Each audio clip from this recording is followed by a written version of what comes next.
Hello, this week's Sedra is Sedra Ki Tietzeh. Earlier in the Torah, we studied the pasuk that warned us not to stand by while our brother's blood was being shed. This mitzvah requires Jews to take action to save a Jew who is threatened with physical, emotional, or financial. If a Jew knows that one of their brothers or sisters is in trouble and doesn't help them, they violate a prohibition in the Torah. In this week's Torah portion, we study many different mitzvot. One of them is building a fence around your roof. Torah says when you build a new house, you shall make a fence around your roof, so that you do not bring bloodshed on your house if anyone should fall from it.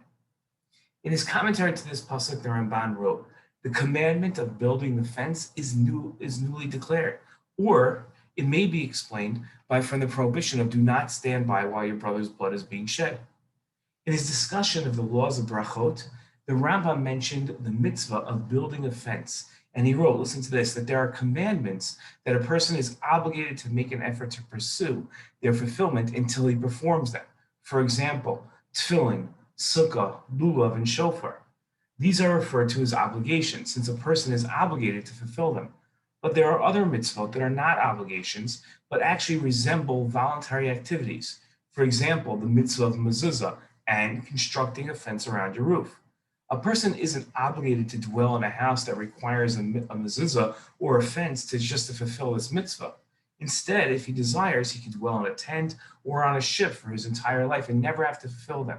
Similarly, he doesn't have to build a house just in order to build a fence around his roof.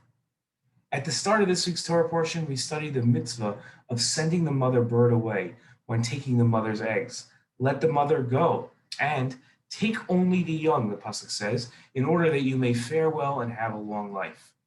In his commentary to this pasuk, listen to this. Rashi wrote that if you fulfill the command of letting the mother go when taking her eggs, you will in the end be privileged to build a new house and to fulfill the command of building a fence around your roof.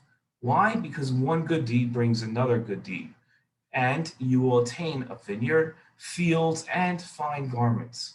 It's for this reason that the two sections, the one sending the mother bird away and building a fence around the roof of a building, are juxtaposed next to each other, Rashi explained. The mitzvah of sending a mother bird away and building a fence around your roof don't seem to be connected. What is this connection between sending a mother bird away and building a fence around your roof? It's important to note that it seems the reward for sending the mother bird away when taking its eggs is building a new house.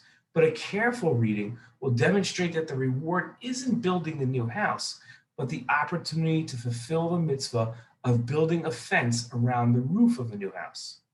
When sending a mother bird away to get its eggs, a person displays an inner sensitivity towards another creature. In reward for that sensitivity, the person is rewarded with an opportunity to manifest his sensitivity again, this time to protect another person from falling from his roof. He's rewarded with the ability to build a new house and a fence around his roof to protect anyone from falling. Sensitivity towards others is a foundational point in the Torah. While many mitzvot address specific interpersonal interactions in the Torah, the common theme among all of them is demonstrating sensitivity towards others. The Torah demands we develop a sense for other people's needs. This is an important lesson to take away from the mitzvot of sending a mother bird away before taking her eggs and building a fence around your roof.